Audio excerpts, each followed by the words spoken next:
avaliação psicológica na área da psicologia do trabalho, a abordagem histórica e o papel da psicologia do trabalho contemporaneamente. Então, a ideia é que a gente possa ouvir agora 3 palestrantes que terão entre 20 e 25 minutos para fazer sua fala, abordando o tema da avaliação psicológica no âmbito da psicologia do trabalho. Sabemos que, historicamente, essa é uma das áreas em que a avaliação psicológica floresce e se desenvolve, né? Então, nada mais justo do que a gente dedicar como a nossa 6ª mesa, né? Fechando esse nosso encontro, a gente possa falar a respeito desse tema. Então, eu vou chamar nossos 3 palestrantes. Eu começo pela doutora Rita Maria Manso de Barros.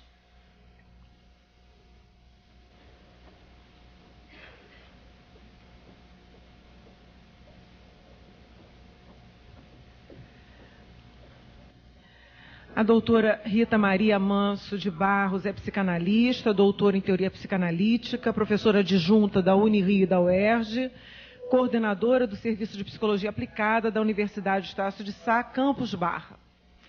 Eu chamo a seguir, ainda num resquício muito feminista, quer dizer, não feminista, machista, oposto, a doutora Marilena Vertaine. Eu vou chamar primeiro as 2 mulheres, doutora em saúde pública, com especialização em saúde do trabalhador, professora adjunta do Departamento de Psicologia da UF, e que exerce atividades de ensino, pesquisa, extensão. Eu peço que você se sente... Então, obrigada, Marilene. E, finalmente, o professor Márcio Dantas, mestre em Psicologia Social pela UERJ, professor do curso de Recursos Humanos do Instituto Politécnico da Universidade Estácio de Sá, consultor organizacional na área de gestão de pessoas. A nossa mesa segue o mesmo ritmo de todas aquelas que antecederam. Cada um dos nossos palestrantes tem cerca de 20 a 25 minutos. Ao final das 3 falas, nós abrimos para as perguntas que devem ser encaminhadas por escrito à mesa. Nós vamos iniciar essa apresentação e a nossa mesa pela fala da doutora Rita, e logo aviso ao público que, como ela está saindo do Rio de Janeiro para participar de um congresso em Minas e tem um voo em torno das 18 horas, assim que ela terminar a sua fala, o tempo que ela precisar aqui, ela vai se afastar e as perguntas que forem, então, dirigidas a ela, a gente pode acolher e, a seguir, passar e colocamos no site. Vamos encontrar uma maneira de administrar o atendimento dessa questão. Então, para não prolongar e tentando manter o tempo, eu passo imediatamente a palavra para a doutora Rita Manso. Bom, primeiro eu gostaria de agradecer ao convite feito pelo Conselho Regional de Psicologia, sobretudo na pessoa da sua presidenta aqui, a Diva. Gostaria de agradecer também, não conheço, mas já agradecendo a Naura, né, dos Santos Americano, que é responsável pela coordenação de psicologia da Corregedoria, né? E agradecer também ao professor Francisco Ramos de Farias, que é o coordenador do curso de psicologia das Faculdades Maria Tereza. Já começo, né? A professora Diva já avisou, então eu já me desculpo com vocês, mas estava conversando, quer dizer, uma questão, problemas que a gente já começa a ter depois de uma certa idade, de juntar vários compromissos e não lembrar. Quando eu aceitei, eu esqueci que eu tinha o 13º Fórum, um Fórum Internacional de Psicanálise, que começou ontem. Já atrasei tudo em função de estar aqui com vocês hoje e que esse fórum vai até domingo em Belo Horizonte. Tá? Então, para eu não me perder, eu vou, na verdade, seguir aqui o texto, que foi um texto que eu enviei ao CRP, do que eu pretendia abordar hoje, né, aqui com vocês. Então, como já foi falado, a minha formação vem toda mais da área clínica. No entanto, de alguns anos para cá, sobretudo depois que eu entrei na academia, primeiro na Fundação Getúlio Vargas, no mestrado, e depois doutorado na UFRJ, em teoria psicanalítica, eu venho pensando justamente o lado que nós chamamos, o lado social, e os textos que falam sobre a introdução do homem no campo social. O que eu estou querendo dizer com isso? Que, de um modo geral, na clínica, nós recebemos sujeitos que trabalham, não é? Então, mesmo no consultório particular, no campo institucional, nós lidamos com pessoas que chegam à clínica falando do seu sofrimento. E o sofrimento, boa parte das vezes, é provocado no ambiente de trabalho. Então, o que eu vou abordar aqui com vocês, através desse texto, tentando seguir, né, um pouco o que eu escrevi, fala justamente do sofrimento que o trabalho causa aos sujeitos. Tá? Então, vou começar a leitura e vou comentando, na verdade. Com o avanço da globalização, o trabalhador viu-se frequentemente lançado na mais densa névoa de incertezas quanto ao futuro. A fragmentação do indivíduo da modernidade, que originou o sujeito fragmentado da pós-modernidade, fractalizou as relações desse sujeito com o trabalho. Então, eu pergunto, o que mudou? E como o profissional da psicologia se posiciona neste novo momento da cultura no exercício de sua prática? Para responder a estas indagações, tomo algumas argumentações de Christophe Dejour, retiradas de seu livro, publicado na França em 98, chamado A Banalização da Injustiça Social. O Dejour é psicanalista e ele é vinculado a uma instituição na França que vem estudando o sofrimento provocado pelo trabalho. Muitos de vocês devem conhecer o Christophe Dejour. Ele tem um livro mais conhecido dele, chama-se A Psicopatologia do Trabalho. E quando ele escreve A Banalização da Injustiça Social, ele já está inspirado num outro livro da Hannah Arendt, chamado A Banalização do Mal.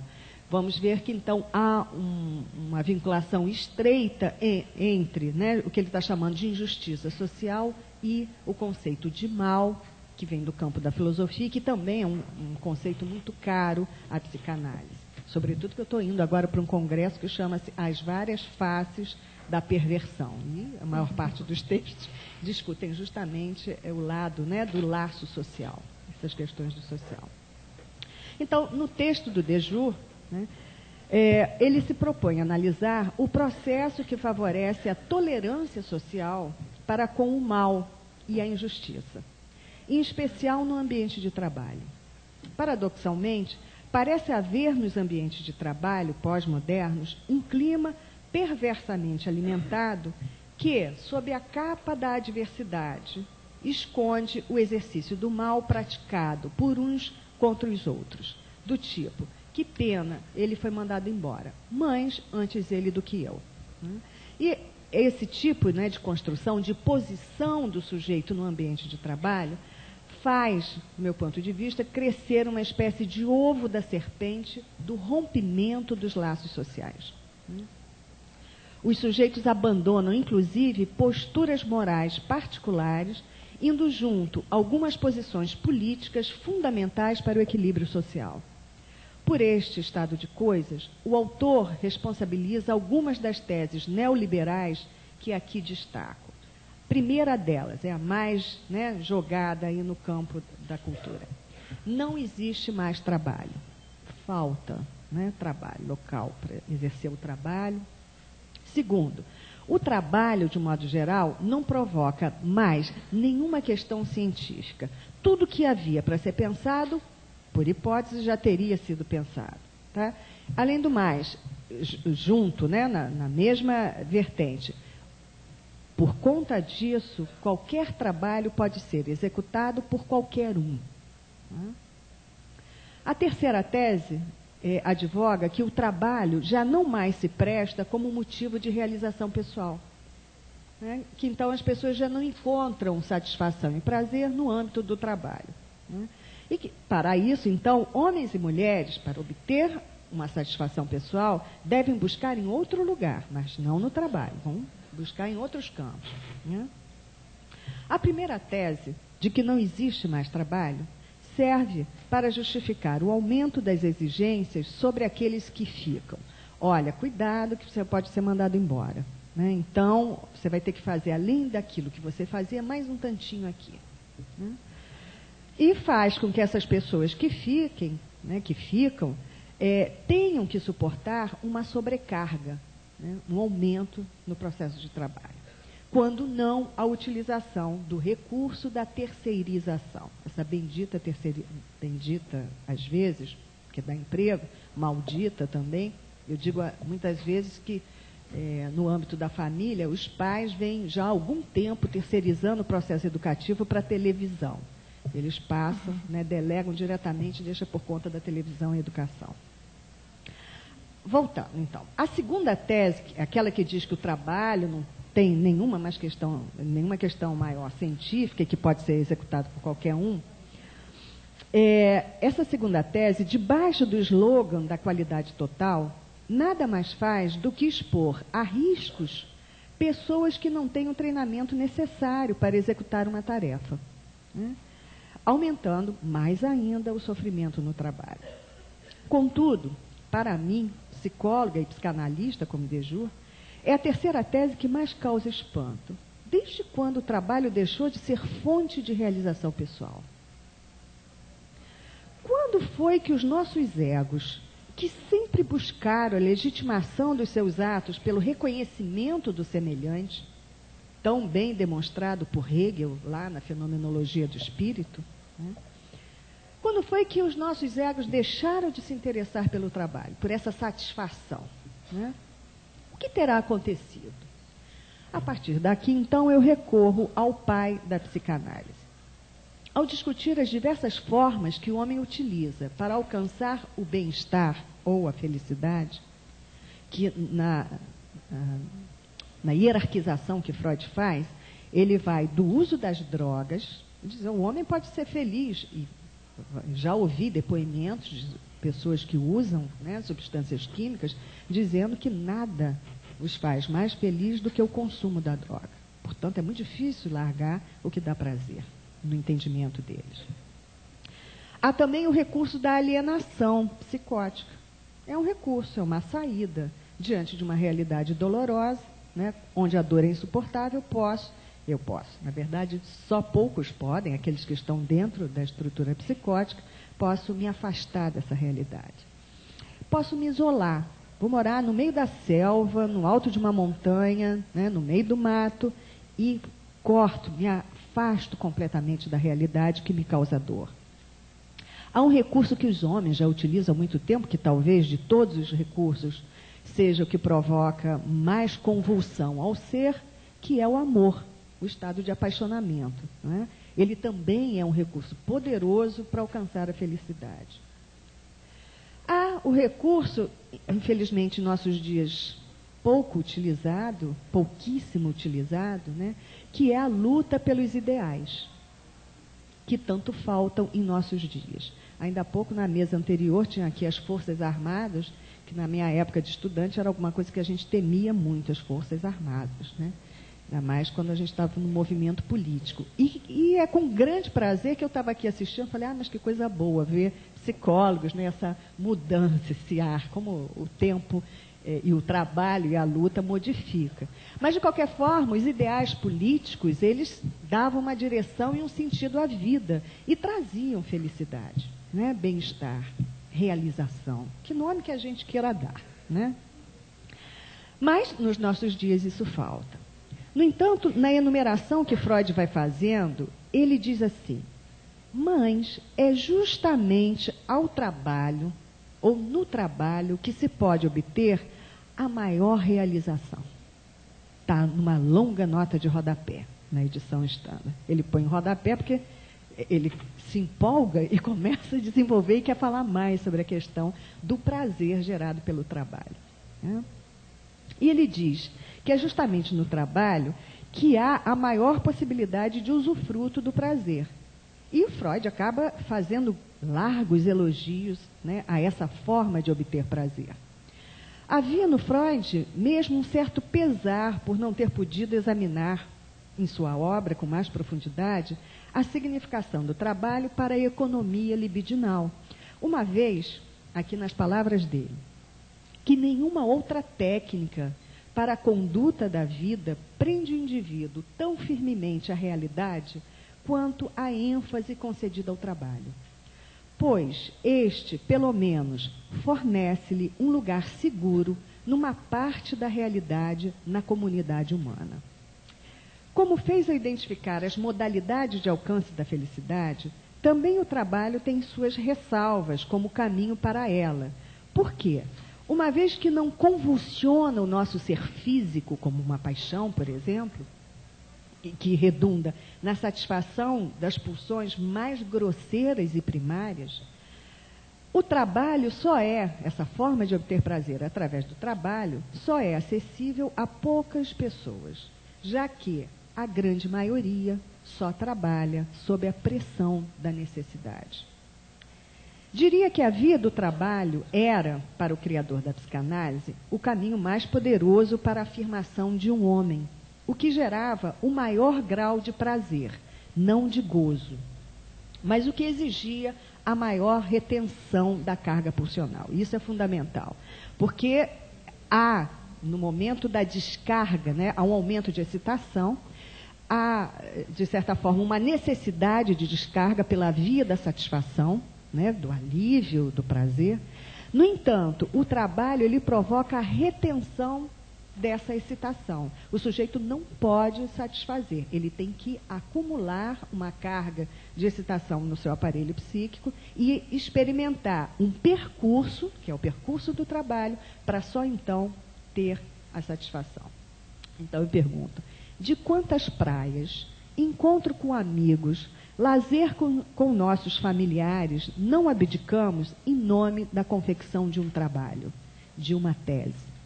Em contrapartida, que alívio, quanta satisfação ver o nosso trabalho concluído. Adam Smith já havia chamado a atenção do mundo para o fato de que o progresso da divisão do trabalho fez com que a maior parte dos trabalhadores fizessem do seu cotidiano uma incessante execução de umas poucas operações muito simples. Frequentemente, uma ou duas, pois o homem que passa a vida, palavras dele, o homem que passa a vida realizando umas poucas operações simples, em geral, se torna tão estúpido e ignorante quanto é possível tornar-se uma criatura humana, que é o processo de massificação, de repetição da mesma tarefa. Esta situação lamentável da relação do homem com o trabalho está distante daquele que gratifica o sujeito, né? Que envolve a capacidade criativa, o que em si mesmo já traz prazer. O próprio sujeito é o seu patrão, senhor de suas ideias. Situação muitíssimo diferente da vivida pela maioria da população mundial. Mal empregada, submetida a regimes estressantes de trabalho, ainda quando de nível superior, sobretudo pelo grande temor de perder seu emprego. De modo geral, é difícil escapar da angústia diante das altas taxas de desemprego. A nuvem negra e ameaçadora ronda qualquer um de nós, mesmo que aqueles que estão empregados. Aquilo que nas décadas de alta industrialização só fez reforçar as uniões sindicais em torno da proteção do trabalhador contra a exploração do capital, desde a virada desse novo século veio desarticular essa mesma união. Há uma guerra para a qual aqueles que têm acesso à educação estão mais bem armados do que os excluídos. Parece mesmo que as famílias pós-modernas ficam obcecadas por oferecer aos seus filhos equipamentos para a luta, por conseguirem, na vida adulta, um emprego que lhes proporcione, inclusive, formas de se perpetuar, visto que é preciso manter a prole bem, e isso só conseguem aqueles que têm como sustentá-las. Eu fico vendo, às vezes, isso já é falado há muito tempo, né? Gente que a gente encontra e aí alguém pergunta, o casal jovem, vocês ainda não tiveram filhos? Aí o casal responde, não, ainda não temos condições. Então, e o tempo vai passando, as condições não chegam, o tempo vai passando. Então, são os excluídos, né, da perpetuação da espécie. Né? Óbvio que tudo isso redunda no aumento de tensão, insatisfação, sofrimento, infelicidade. Contudo, do meu ponto de vista, o que talvez seja um tema mais relevante e preocupante para a psicologia, a psicanálise, é, tomando um termo de Sennett, Richard Sennett, ele tem um livro chamado A Corrosão do Caráter. Muitos também já devem ter lido.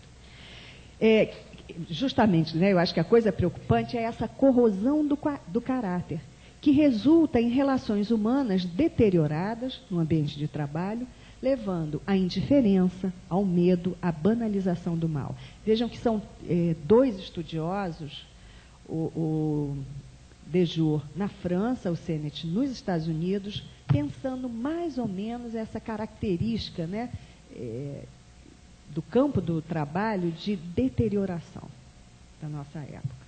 Tá? Neste quadro, caberia retornarmos, então, com a indagação. Qual o papel do profissional da psicologia no exercício de sua prática? Sabemos que a área da psicologia do trabalho nasceu com o capitalismo. Antes disso, não se precisava avaliar o aspecto psicológico de um trabalhador, mas apenas a capacidade de um homem confeccionar a carruagem encomendada. Estava bem feita, era bonita, né, bem acabada, recomendava-se inclusive a outros nobres, né, aquele artesão. Ou nem se avaliava também a capacidade de um outro tratar a terra para produzir uma boa safra de milho. O capitalismo precisava de pessoas que vendessem suas forças de trabalho sem tornarem-se questionadoras, agressivas ou loucas. Principalmente loucas. Não se poderia admitir um empregado que quebrasse uma máquina ou atentasse contra a vida de um colega, um superior ou a sua própria, ou ainda que roubasse o produto por ele produzido.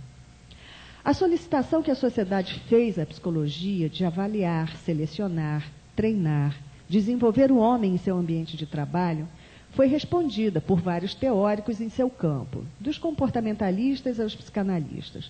Uns posicionavam-se ao lado do capital, outros ao lado do trabalho. A criação dos testes psicológicos foi recebida inicialmente como um caminho para filtrar para uma empresa, digamos, os melhores profissionais, ou para recrutar soldados que não enlouquecessem ou desertassem em consequência dos horrores de uma guerra. E já vimos aqui outras coisas, né, hoje. Para o bem, não para o mal. Contudo, estes mesmos testes, quase sempre criticados, estão sendo reavaliados, pois muitos deles, confirmaram-se, pouco conferem termos seguros sobre o caráter ou o desejo de crescimento de um sujeito. Este movimento do Conselho Federal de Psicologia é fundamental. Já digo para vocês, eu sou responsável pela disciplina, por 2 disciplinas na UERJ, de técnicas de exame psicológico 2 e 3, que são disciplinas que envolvem os testes chamados projetivos, né, expressivos, Rochat, TAT, CAT, Varteg, vários deles, desde o início a gente trabalha, né, fazendo os alunos entrarem no site, ver se esse já foi liberado. Então vamos aprendendo, mas não podemos utilizar. Na universidade nós passamos o conhecimento, enquanto esses testes estão sendo avaliados, reavaliados, né? Enquanto isso, no SPA, limita-se a aplicação desses testes. Então eles estão sendo ensinados, né, mas não estão sendo utilizados no campo do próprio exercício, né, da prática da psicologia. Né? Então, continuando, esse movimento do Conselho Federal é fundamental para sustentar a credibilidade dos recursos que o psicólogo usa e disponibiliza como técnico a dar sustentação a outros profissionais, que é o que ocorre, por exemplo, no campo da perícia psicológica em várias de família. Ainda considero que a melhor forma de selecionar alguém para uma função é, além de boas entrevistas, o período experimental. Sobretudo para aqueles que nunca trabalharam. É no cotidiano do ambiente de trabalho, na forma como o sujeito se relaciona com os colegas, seus superiores, no entusiasmo que demonstra pelo que faz que está o melhor meio de avaliar o desempenho de um trabalhador. Se isso parece um pouco romântico, tanto melhor. Óbvio que sabemos que algumas pessoas trabalham contrariadas. Melhor seria não ter que passar seus dias trocando sua vida, suor, sonhos, por tarefas às vezes repetitivas. Mas sabemos também que muitos fatores conspiram para manter o ambiente de trabalho como uma fonte constante de estresse, onde o colega ou o superior podem se comportar com indiferença, como se ao seu lado não estivesse um ser vivo como ele. Aliás, como todos os outros seres vivos que dividem o mesmo barco chamado Terra. Termino aqui.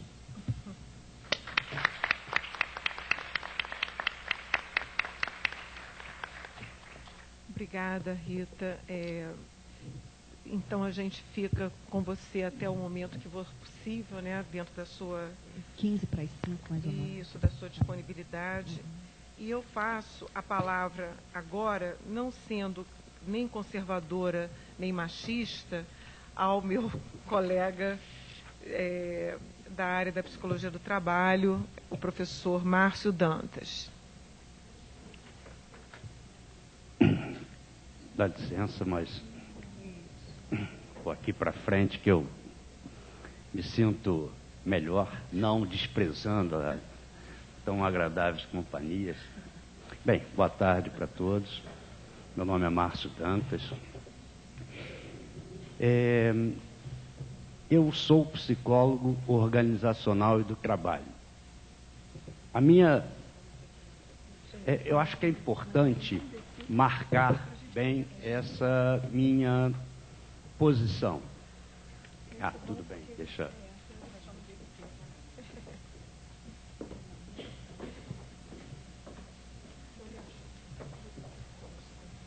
Se eu não cair aqui.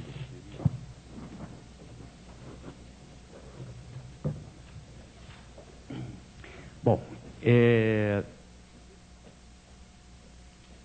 voltando, é importante que eu fale que eu vou falar, a minha fala vai ser em cima e a partir da minha experiência prática, tentando articular isso com a minha experiência em termos de pesquisa. Pesquisa mais especificamente, eu depois de velho resolvi que estava na hora de fazer o meu mestrado e parei o trabalho, aquilo que dentro do judaísmo se fala, não sou judeu, mas dentro do judaísmo se fala de fazer um sabático, isto é, parar para refletir sobre a minha prática. E foi por isso que eu fiz, há cerca de 2 anos, o meu mestrado dentro da área de psicologia social, psicologia organizacional, social das organizações na Universidade do Estado do Rio de Janeiro. E o meu objeto de estudo foi justamente sobre o papel do psicólogo nas organizações sociais de produção frente a toda esse novo contexto que se tem em termos do mundo do trabalho. Bem, então a partir daí é que eu dou minha boa tarde para vocês e agradecer a Diva e as pessoas que estão organizando o evento por abrir, né, um espaço para que a gente reflita sobre a prática, sobre aquilo que nós estamos fazendo. E eu acho que aí nesse primeiro momento é interessante a gente pensar como é que se configura o mundo do trabalho hoje. Né? A professora Rita já fez uma belíssima leitura, né, do lado mais do que seria o sofrimento no trabalho. Claro que, se nós formos pensar, né, em termos de cenário atual, nós vamos ver que, com a globalização da economia, avanços tecnológicos, abertura das comunicações, a hipercompetitividade, o tal do foco no cliente, isso determinou uma nova relação de trabalho, né? Novas exigências, né? A questão da terceirização, como mãe, madrasta, tecnologia da mesma forma, mãe e madrasta, enfim, toda essa questão que pode se dar uma leitura onde a gente vai pensar o trabalho como fonte de sofrimento. Eu vou fazer uma outra leitura, né? Eu sou, sem querer parecer simplório, eu vou me colocar a partir de uma visão psicossocial da questão trabalho, eu vou me dizer como um otimista, porque acho que, se pensarmos a questão da avaliação psicológica, se pensarmos a questão do papel do psicólogo frente a todo esse contexto aí, eu coloco que nós temos muito a fazer, tanto na nossa formação quanto na nossa atuação. Talvez Edgar Morin fala da complexidade do mundo. Com certeza não somos nós que vamos resolver a questão do trabalho, a questão do sofrimento ou a questão do prazer com o trabalho, mas nós psicólogos temos uma contribuição significativa a esse contexto aí. Muito bem. Pode passar, por favor, a próxima? Bom, eu vou falar um pouco sobre a minha dissertação, rapidamente, para posicionar o que nós vimos em termos de mercado de trabalho. Nossa pesquisa, ela se deu através, obviamente, de uma análise documental, algumas questões que a gente está passando no dia a dia, que falam da atuação, que falam da formação, mas que a gente não faz uma reflexão. Vou falar também sobre um questionário via e-mail que nós utilizamos, perguntando, depois vocês vão ver a estrutura, o que é que o psicólogo está fazendo dentro das organizações. Onde a gente enviamos esse questionário para psicólogos conhecidos, a intenção foi essa mesmo, pessoas com que a gente tinha contato, que sabiam que estavam atuando, e tivemos aí um retorno de 39 questionários. Quer dizer, embora possa parecer um número baixo, ele é expressivo, tendo em vista a opção metodológica do questionário via e-mail. Dentro desse tipo de questionário é um bom índice de respondentes. Bonito. Bom, e utilizamos entrevistas individuais, onde nós procuramos também verificar o que as instituições de ensino pensam sobre elas mesmas. E, nesse sentido, entrevistamos professores, psicólogos organizacionais que cuidam da formação de psicólogos dentro das instituições de ensino superior. Isso. E 6 empresas, e fizemos entrevistas com empresas. Pegamos empresas que simplesmente são consideradas empresas como o estado da arte em termos de recursos humanos. Empresas que fazem parte, não sei se aqui, todo mundo é psicólogo? Todo mundo psicólogo? Sim. Todo mundo atua em organizacional? Não. Quem é que atua em organizacional? Só para ter. Poxa, não somos tão poucos assim, né? Poxa vida, crescemos, né? Bom, então, nós fizemos essa pesquisa em empresas consideradas como, dentro de uma pesquisa da revista Exame, da guia das melhores empresas para se trabalhar. São empresas que são consideradas como empresas que têm uma boa prática de gestão. Muito bem. E entrevistamos, então, executivos, psicólogos, isso é, diretores de RH, psicólogos, diretores de RH não psicólogos e psicólogos, cerca de 12 psicólogos que atuam dentro da área da psicologia organizacional nessas empresas. Pode passar, por favor. Eu vou só para a gente Esse aí é o questionário via e-mail. Ele tinha uma parte introdutória, onde a gente colocava, se apresentava, colocava o objeto da nossa pesquisa. Ele, basicamente, ele listava, né, as atividades. Está dando para ler? Não, né? Planejamento de pessoal, recrutamento de pessoal, seleção. Existia na primeira parte, né, parte de lá, as atividades e, basicamente, a gente perguntava para ele: você elabora, você executa ou você supervisiona essas atividades aí? E embaixo, e até que a gente não vai falar muito, que a gente procurava traçar o perfil, né, e até estabelecer algumas correlações com as pesquisas anteriores, que é o psicólogo brasileiro, essas coisas todas, mas nós não vamos trabalhar. Aqui o importante é que nós, então, estávamos buscando saber o que o psicólogo efetivamente faz dentro da empresa. Passa, por favor.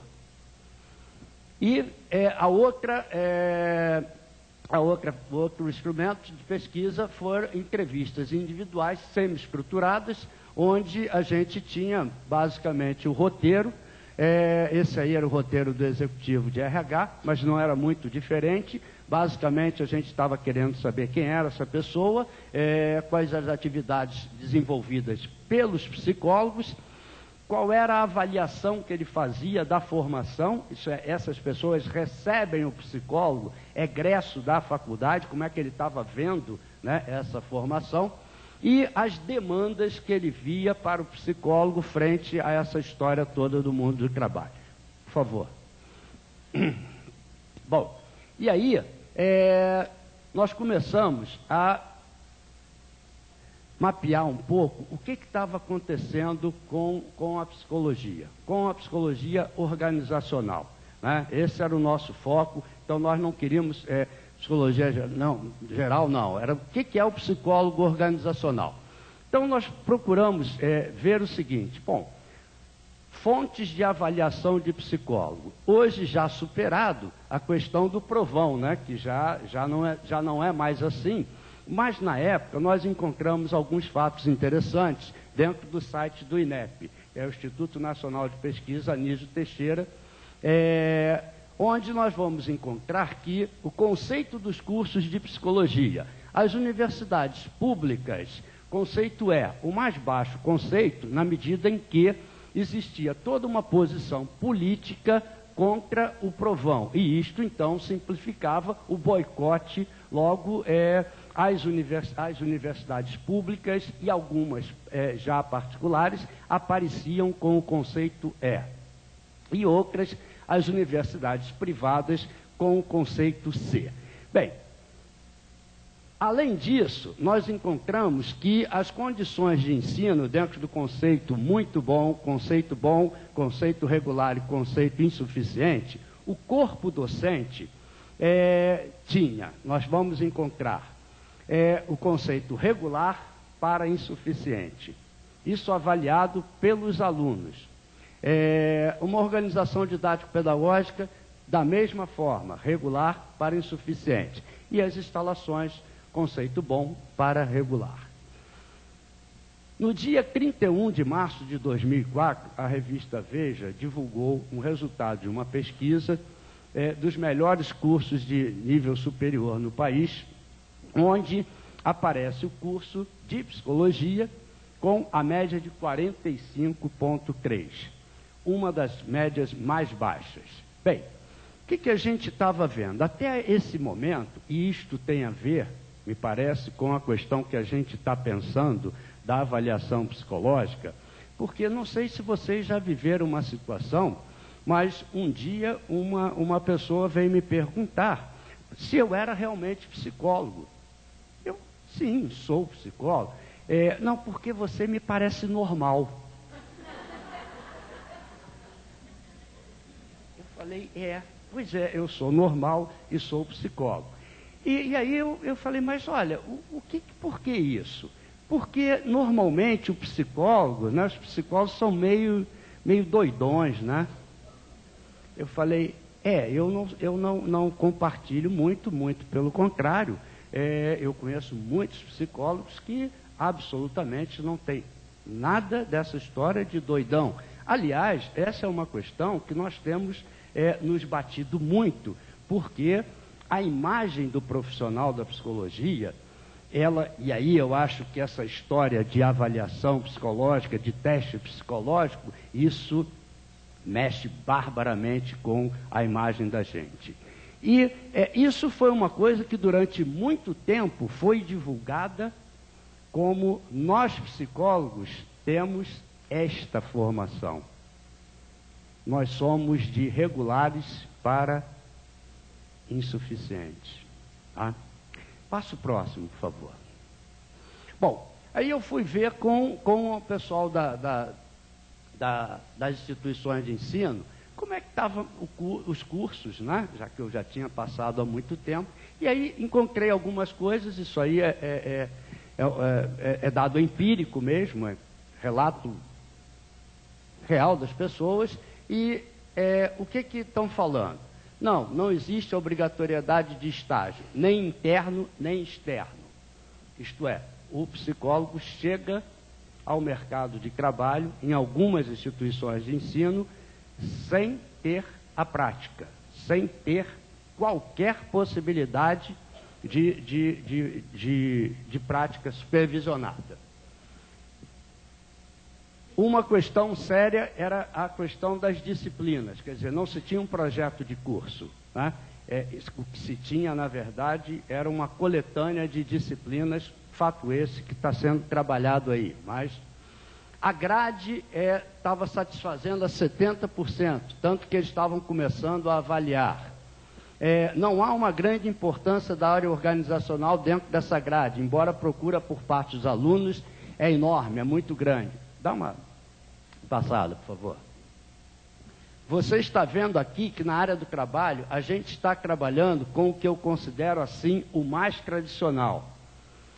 Por enquanto, nós não temos o espaço. E o que eu acho é que você sente também é que a clínica tem um espaço e nós não. A maioria sai com a imagem que deve se formar psicólogo clínico.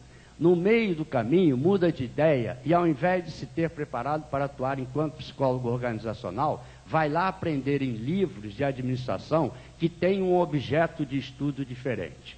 Veja, aí eu quero deixar claro uma coisa. Não estou defendendo que as universidades têm que ter um curso exclusivamente voltado para formar psicólogos organizacionais. Não. Mas o que a gente não podia, e eu acho que isso, a partir de agora, existe um parecer que não, do Ministério da Educação, do MEC, que está sendo, todos os cursos de psicologia vão ter que ser revistos. Por quê? Porque, na verdade, há uma carência. Passa o próximo para mim, por favor.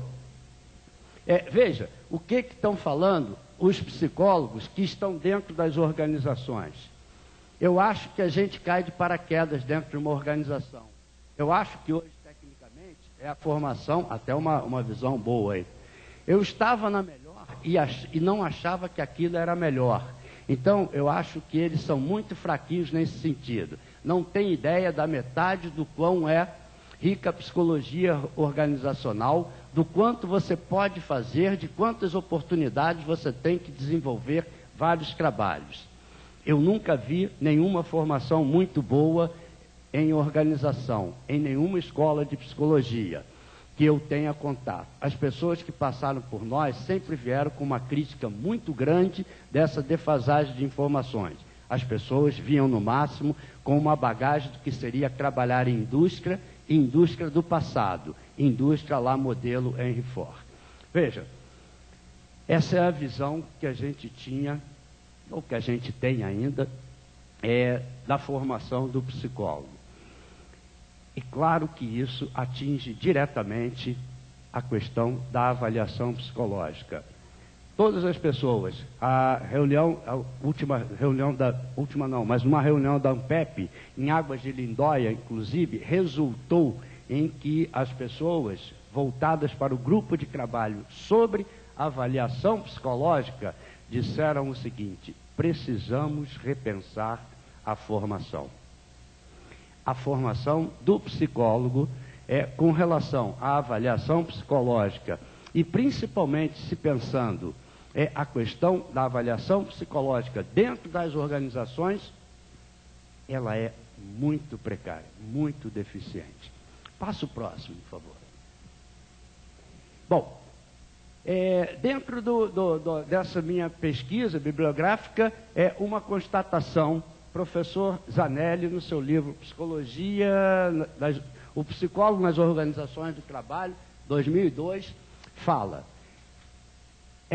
há uma unanimidade em se repensar a questão da formação da psicologia organizacional. Primeiro, um aspecto aí marcante, não temos mais algumas instituições que eram instituições de carro-chefe, de puxar, de formação, de ensino da psicologia organizacional. O IDORT em São Paulo, o SENAI em São Paulo e a nossa fundação, o ISOP aqui na Fundação Getúlio Vargas. A nítida preferência do psicólogo pelas atividades da área clínica. O tempo total, 5 anos de formação, é fortemente dirigido para as disciplinas da área clínica, ou até melhor, da psicanálise. Reduzido o número de pesquisas sobre psicologia organizacional. Pouco se estuda, pouco se pesquisa e, principalmente, em termos de cursos de pós-graduação no país, nós não temos. Claro que a graduação, ela vai ser sempre generalista, ela vai ter sempre que contemplar os 3 perfis, tanto o perfil de ensino, de pesquisador e de aplicação. Isto vai ser sempre fundamental, mas se a gente não tiver condições de desenvolver, e são pouquíssimos cursos que se tem de pós-graduação em termos de psicologia organizacional. No Rio de Janeiro, nós tínhamos um na Universidade Católica de Petrópolis, eu não sei se ele ainda está funcionando. Aqui nós temos alguns mestrados, mas todos, o que se aproxima mais é de psicologia social da UERJ. O próximo, por favor. Como é que eu estou com o tempo? Estou com 5 minutos. Então tá. Bom, daí então a gente viu o seguinte, olha o que é o psicólogo dentro da empresa. Na verdade, ele algumas atividades que são decantadas em verso e prosa como o psicólogo, como atividade do psicólogo, não faz, não atua, não está nada presente. E algumas questões interessantíssimas, como segurança, ergonomia, isto é, estudar as condições de trabalho, desenvolver projetos, né? Análise profissiográfica que vai possibilitar uma avaliação psicológica adequada. Nós não podemos pensar em avaliação psicológica sem uma análise profissiográfica. 3 pessoas ali elaboram, 4 executam e supervisionam. Aliás, algumas pessoas estiveram na mesa aqui anterior, que a Marinha faz um trabalho de... Termos de validação de testes, obviamente, ninguém voltado, pouca gente faz trabalho. Aplicação de testes de testes psicológicos de aptidão, muito pouca gente trabalhando. Prevenção de saúde, eu canso de ouvir por aí, o psicólogo é um profissional de saúde. Bem, dentro das organizações não tem sido, efetivamente. Passa outro, por favor. Bom, e outras coisas que o psicólogo também não tem atuado. Eu vou, na medida que a gente... Passa o próximo, por favor. Aqui, a parte de treinamento, que tradicionalmente é uma área que o psicólogo tem atuado. É importante colocar que talvez a maior área de atuação é dentro da área comportamental, ali dos treinamentos comportamentais, o famoso uso das dinâmicas de grupo, né? Passa, por favor. Aqui a gente tem a parte clássica da psicologia, né? A parte de recrutamento, seleção, uma boa notícia está se pensando mais em termos de pesquisa de clima, em termos de diagnóstico organizacional, tirando o psicólogo daquela visão individualista, né, focado só no indivíduo, né, aquela frase célebre de o homem certo para o lugar certo, e está pensando mais a questão institucional, né, com pesquisa de clima, com diagnóstico, com consultoria interna, até mesmo repensando, né, a questão da comunicação interna. Pode passar, por favor. Bom, aí também, mais uma vez, o seguinte, o depoimento das pessoas, onde fica evidente a questão de que o psicólogo está fazendo o que dentro da organização. E aí, dentro dessa questão da avaliação, que eu procurei enfatizar, eu acho que uma entrevista é muito bem feita. Ela é muito melhor do que mandar o cara ficar mexendo com bolinhas, xizinhos. Eu não acredito muito nisso. A gente, aqui a última, né? A gente faz também análise grafológica, mas é o máximo hoje. Só que grafologia não é reconhecido pela psicologia. Aliás, pesquisas sobre validade da grafologia indicam que é praticamente zero. Quer dizer, não há qualquer indício de qualquer validade da grafologia. Isso é uma pesquisa de um pesquisador americano, Hunt. Eu não recordo o ano agora, desculpem aí a falha, mas se alguém quiser depois a gente pode saber. Passo próximo, por favor. Bem, termos então de algumas conclusões sobre a formação do psicólogo. Existe uma grande carência, né? Um nível muito superficial, tanto com relação, né, aos diversas correntes dos movimentos da psicologia, como propriamente a psicologia organizacional e matérias afins que são fundamentais. Um psicólogo não pode chegar numa organização sem entender de administração. Tá? É impossível isso, mas chegamos. A questão do estágio também, que é crítica, não existe em muitas universidades a obrigatoriedade dessa atividade.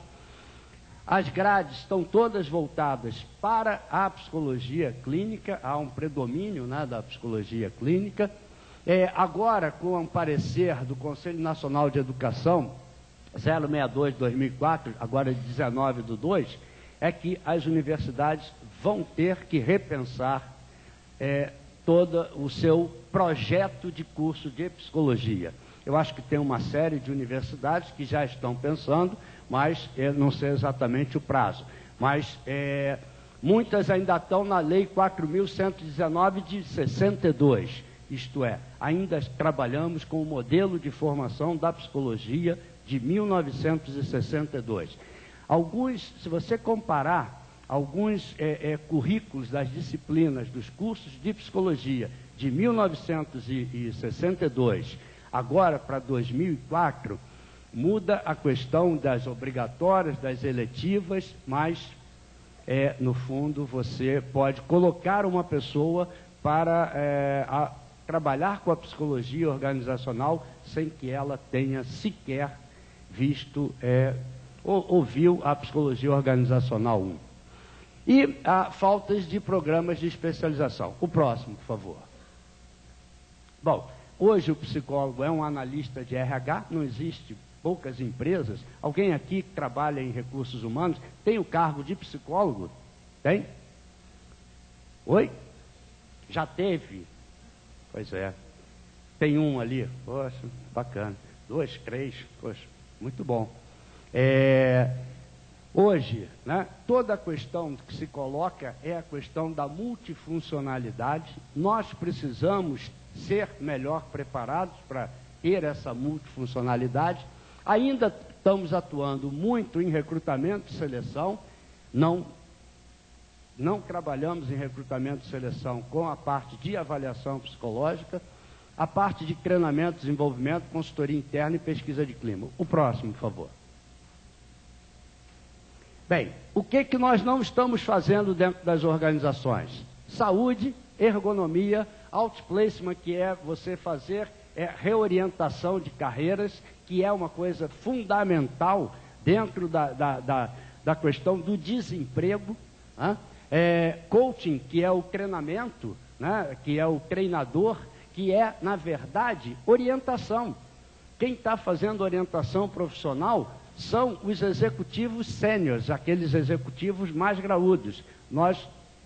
São poucas as empresas que utilizam o psicólogo em orientação profissional.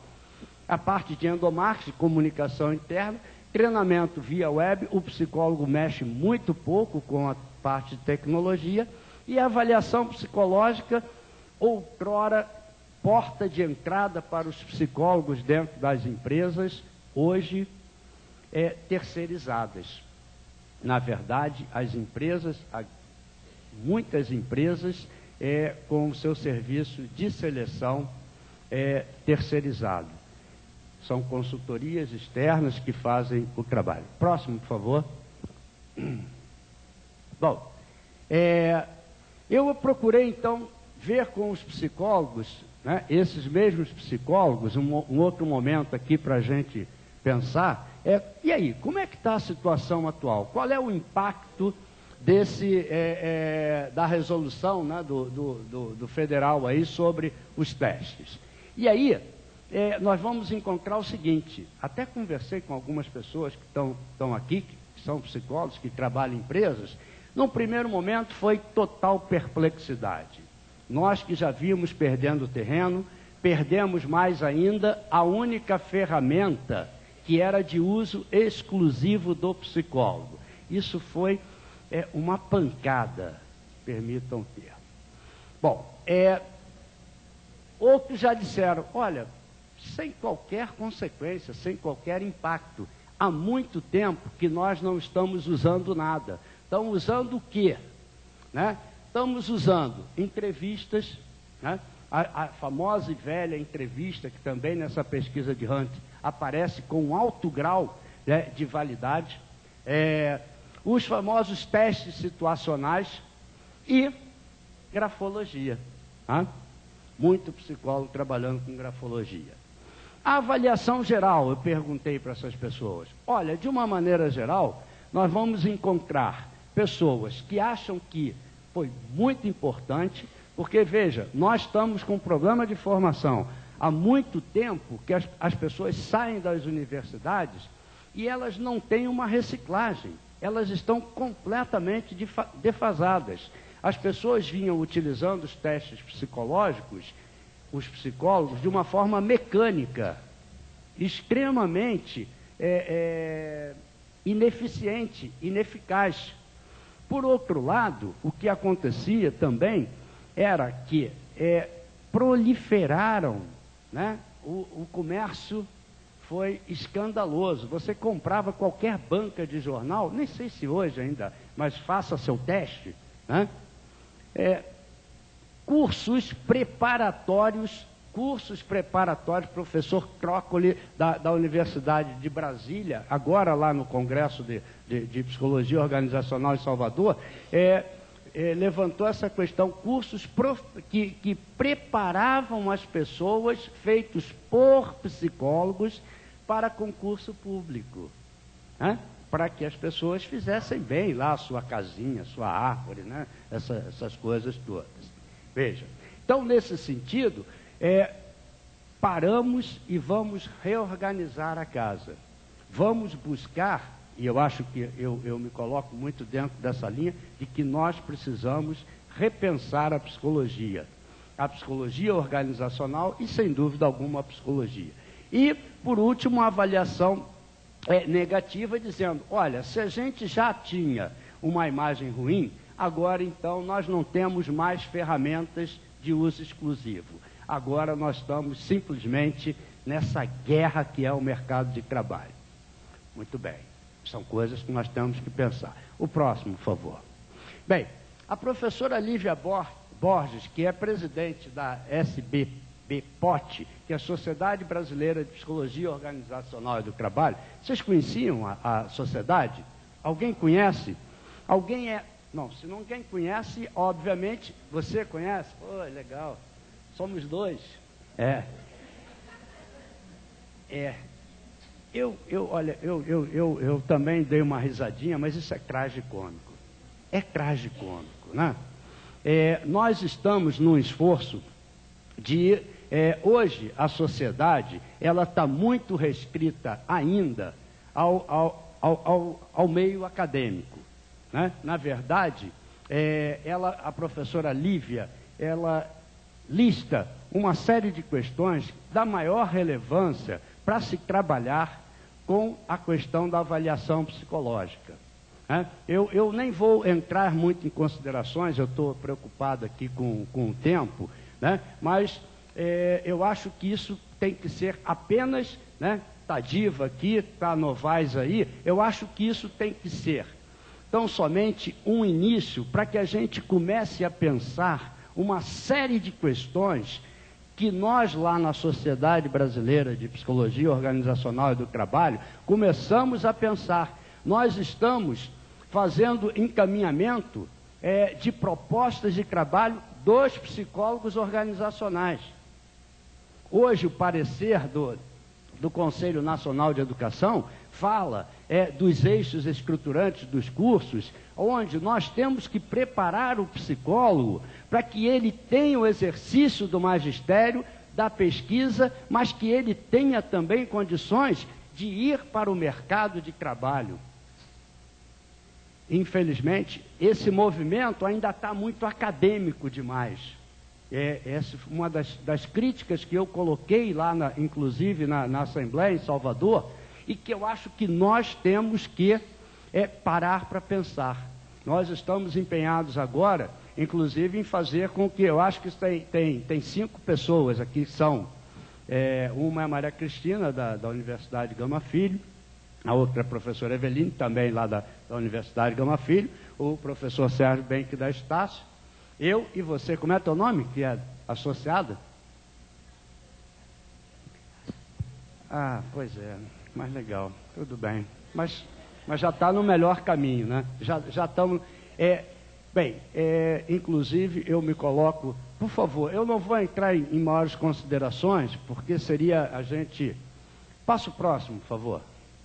Bem, me colocar à disposição, não só aqui, para depois, né? Mas 2572-4652, Márcio Dantas, Avisar 360.com.br. Ok? Muito obrigado, voltamos depois.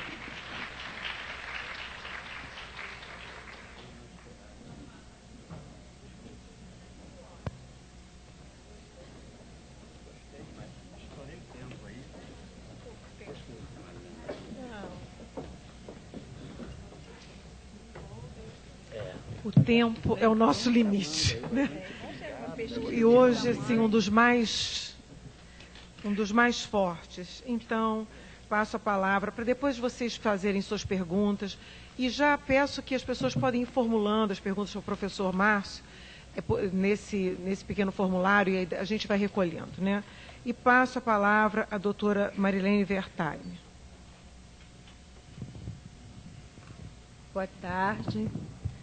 Eu também gostaria de agradecer aos organizadores do evento o convite e vou falar um pouco, pegando até essa última parte em que ele fala da ligação das associações em colocar, então, a avaliação psicológica como uma questão, e pelo que eu vi também no site, existia um documento conjunto, né, do Grupo de Trabalho em Avaliação Psicológica, as diretorias do Instituto Brasileiro de Avaliação Psicológica e da Sociedade Brasileira de Rochat e outras técnicas, indicando que os psicólogos estavam apontando algumas dificuldades nessa avaliação psicológica.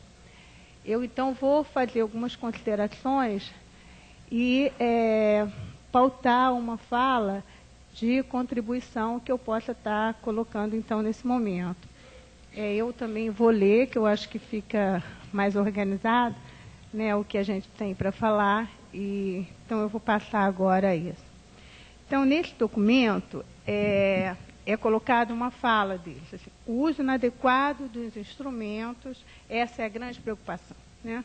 produzindo preconceitos e discriminação social, a existência de instrumentos comercializados, desatualizados e sem embasamento científico, a produção de laudos inadequados e o uso exclusivamente técnico de instrumentos sem uma atitude crítico-reflexiva, fundamentada teórica e cientificamente.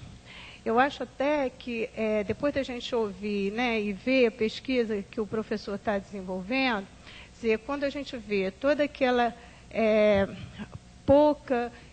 um pouco investimento, né, em relação à psicologia do trabalho, não organizacional em si, mas a psicologia do trabalho em todas as suas possibilidades e vertentes, nós podemos pensar o quanto, né, essa ideia da fundamentação científica, essa ideia da epistemologia também como ponto básico, né, para a formação do psicólogo do trabalho, ela se torna prioridade hoje. Eu acho que a nossa reforma curricular, ela está até pretendendo, né, dar algumas diretrizes em relação a isso. Mas, considerando o debate, então, extremamente pertinente para a prática do psicólogo do trabalho, eu proponho também colocarmos em questão alguns pressupostos dessa técnica, entendendo que a prática passa por um problema ético.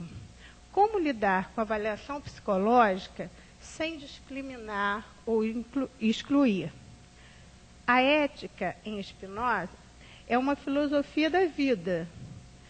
Ela consiste, aí tem um parágrafo que eu tiro de um livro de Deleuze, que vai falar dele, ela consiste em denunciar tudo o que nos separa da vida. Todos esses valores transcendentes que se orientam contra a vida, vinculados às condições e às ilusões da nossa consciência. Nietzsche, por sua vez, coloca o problema da ética nos seguintes termos: quando dou à existência uma finalidade, traço seus limites de expressão, o que é explicitado ao considerar que o valor da existência, que se apresenta como cultural, é efeito de uma relação de poder, cujo ideal é instituir padrões. Podemos pensar que a existência é desmembrada da experiência ao se tornar propriedade de um discurso científico.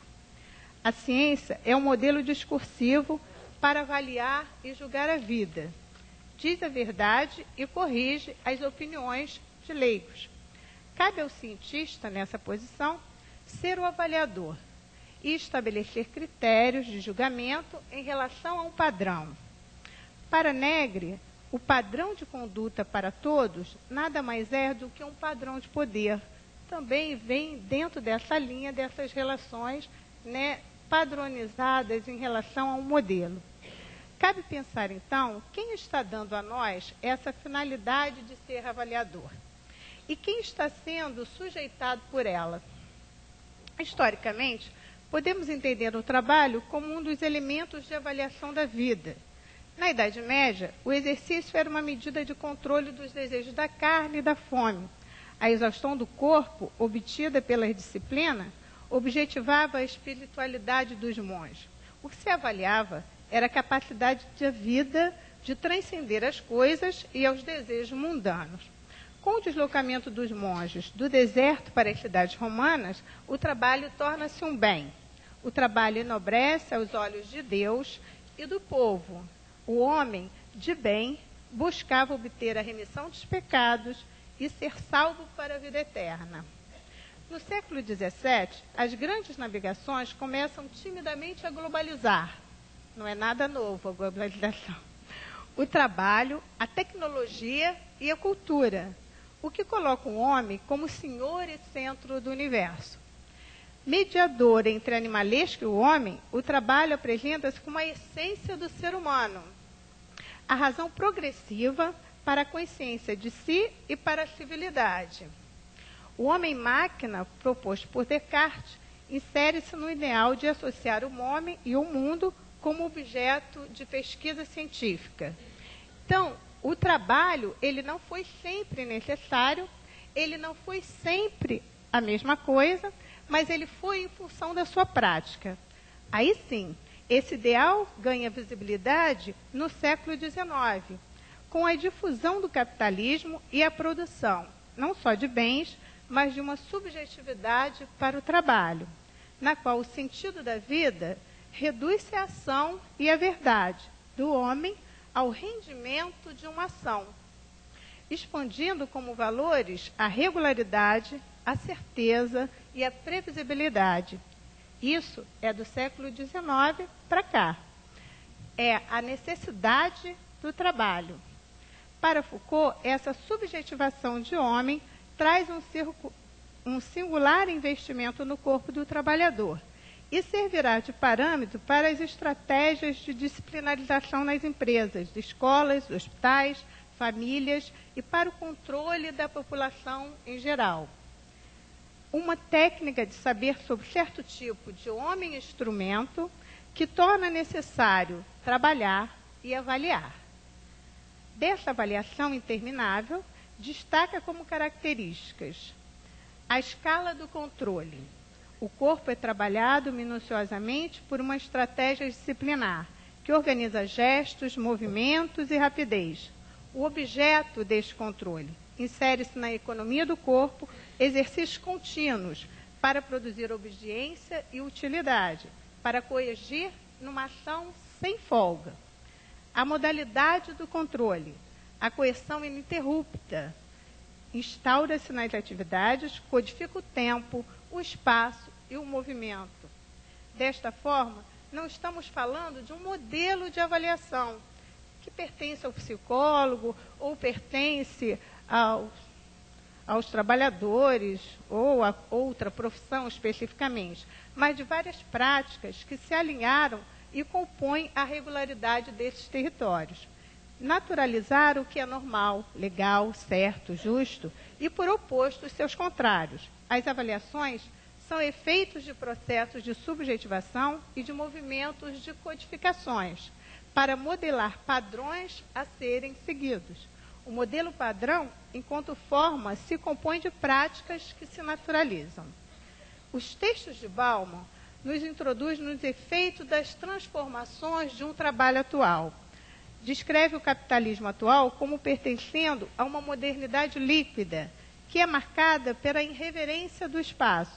Todos ocupam todos os espaços e, nessa forma, lugar nenhum é permanente. Há uma constante circulação, onde a instantaneidade do tempo anuncia a precarização dos encontros. As empresas são ocupadas e desocupadas segundo uma lógica de mercado, que não fixa os trabalhadores, como ocorria nos clássicos momentos do Taylorismo ou do Fordismo, mas no trabalho contemporâneo, os trabalhadores são contratados por curto prazo ou por atividades limitadas para um determinado projeto. Estratégias de fusão e de redução vão criando núcleos de poder, que instauram nas relações de trabalho a asepsia das reivindicações e determinam seus ruídos. Em nome dessa asepsia, vão sendo descartadas as diferenças e, entre elas, a miscigenação das raças, os corpos de combate, os corpos que adoecem e os corpos que se agitam. O que mudou nas avaliações do trabalho contemporâneo? Até 1980, a organização apresentava uma estrutura relativamente fixa e os instrumentos de avaliação pretendiam avaliar as atitudes e as maneiras de se expressar, a posição e as posturas em relação a um objetivo institucional, a motivação, a participação e interesse seguiam modelos bem definidos, que eram apreendidos pelos trabalhadores que vestiam a camisa da organização. A preocupação era captar as intenções dos trabalhadores para prever os atos futuros, adaptá-los e vender a ideia dos interesses comuns. Após os anos 90, o que se avalia é a competência do trabalhador para assegurar objetivos e resultados organizacionais. O comprometimento do trabalhador é medido pela tarefa que realiza individualmente. Numa equipe de jogadores, a questão não é seduzir o grupo, para garantir sua coesão à empresa, mas assegurar a expressão de competência e habilidade. A avaliação é gerida a partir da gestão do corpo individual, um processo de inquisição, que julga capaz ou incapaz pela virtualidade do ato. Nesses parâmetros, a avaliação afirma-se em 2 pilares no trabalho contemporâneo. A produção do medo, que produz principalmente o temor de não satisfazer as exigências do mercado consumidor, o medo de não estar à altura de um ideal de trabalhador padrão, o terror de não ter a formação ou a informação adequada, a produção do medo de não ocupar lugar nenhum. É a expressão do sofrimento que, na atualidade, revive a busca do lugar certo em um trabalho gerido por incertezas. A produção da esperança, um outro pilar. Um trabalho onde a sensação de estar perdendo alguma coisa coloca os trabalhadores no limiar de uma esperança, de algo que possa mudar, dar mais segurança, melhores condições de trabalho, maior salário, liberdade e felicidade. Então, entre esses dois, está a relação de trabalho, entre o medo e a esperança. Estar empregado é estar entre o medo de perder o emprego e a esperança de um trabalho melhor. Neste caso, o que torna o empregado viável não é ter o emprego certo, mas a empregabilidade do trabalhador.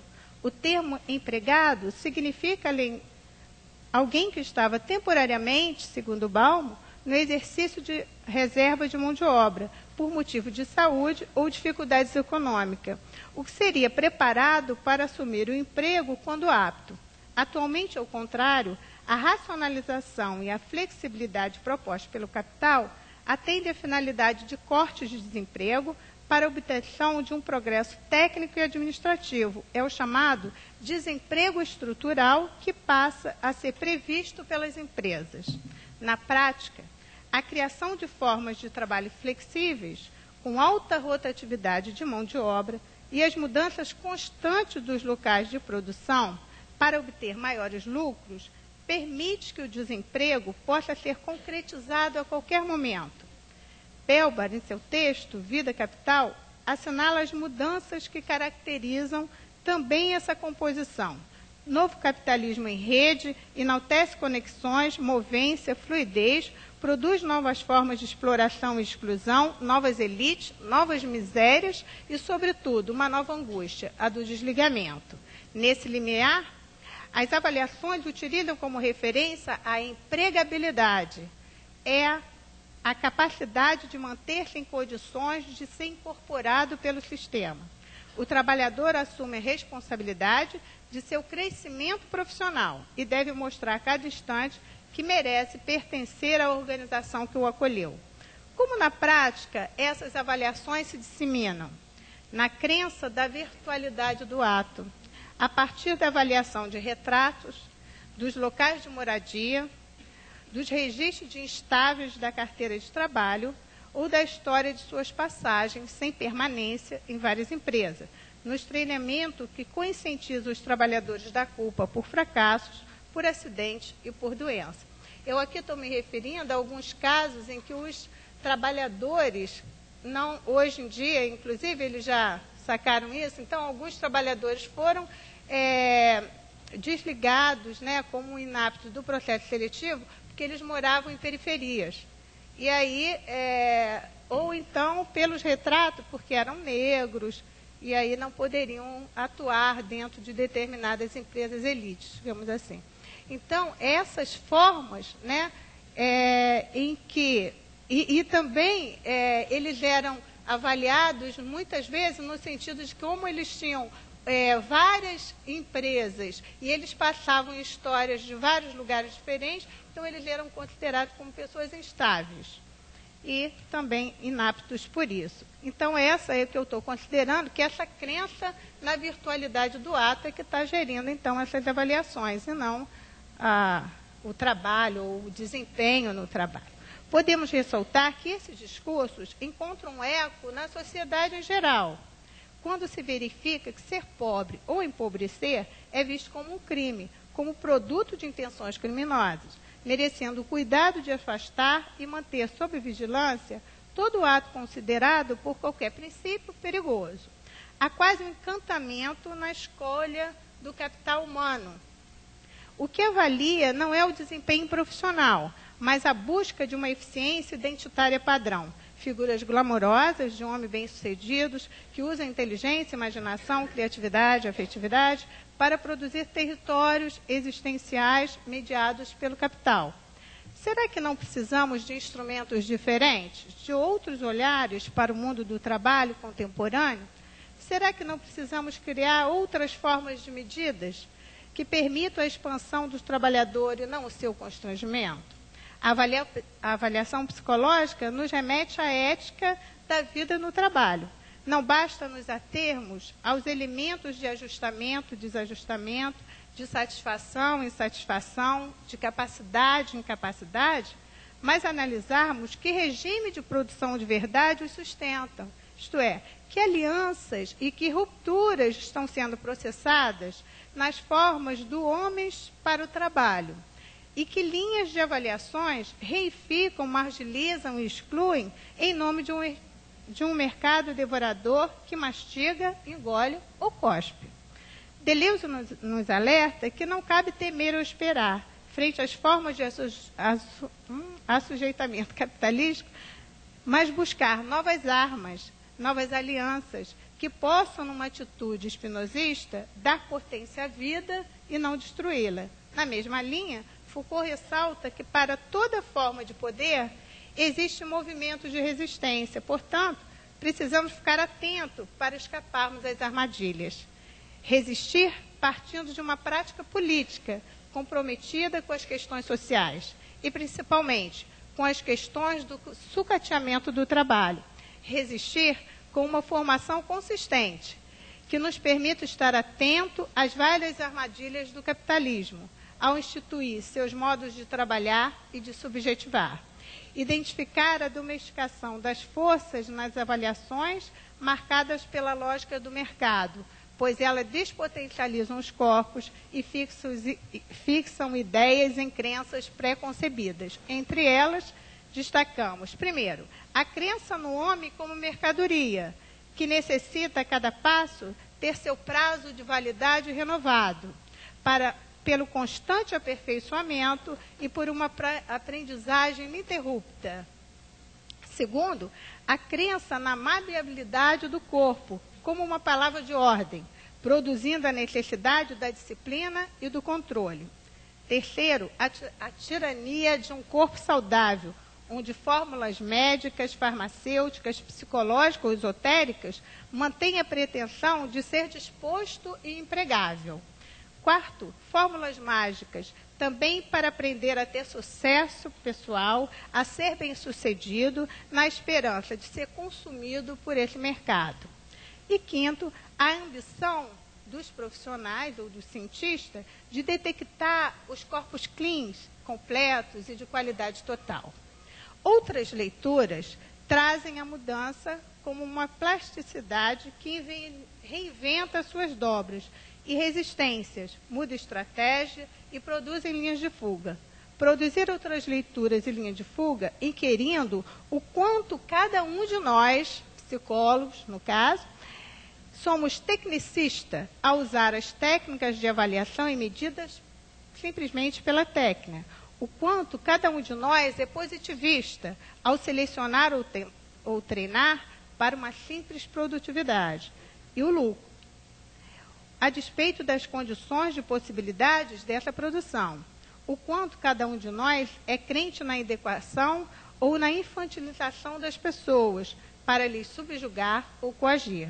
Finalmente, consideramos que o importante para a análise da avaliação e psicologia do trabalho seja, como nos propõe Foucault, não buscarmos o que somos, mas problematizarmos no que nos tornamos, colocarmos não só nossos instrumentos em questão, saber para que servem e os efeitos que produzem, mas também nossas ações como juízes.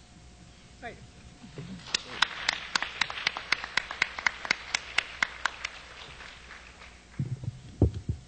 Imagina ser só isso, hein, Marilene? Muito obrigada. Então, nós estamos recebendo as perguntas vamos fazendo-as.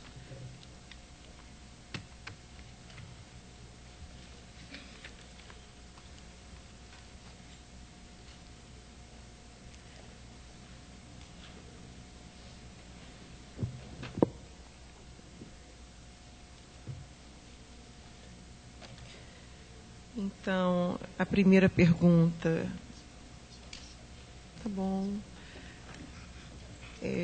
da Maristela Pimentel, que é do IASERJ. Oi, Maristela, para o Márcio. E ela pergunta: gostaria de saber qual seria a possibilidade de trabalho do psicólogo organizacional no serviço público, Estado, saúde. A minha pergunta tem por objetivo tentar achar um caminho diante de tantas dificuldades, mudanças constantes e, principalmente, a falta de continuidade do trabalho.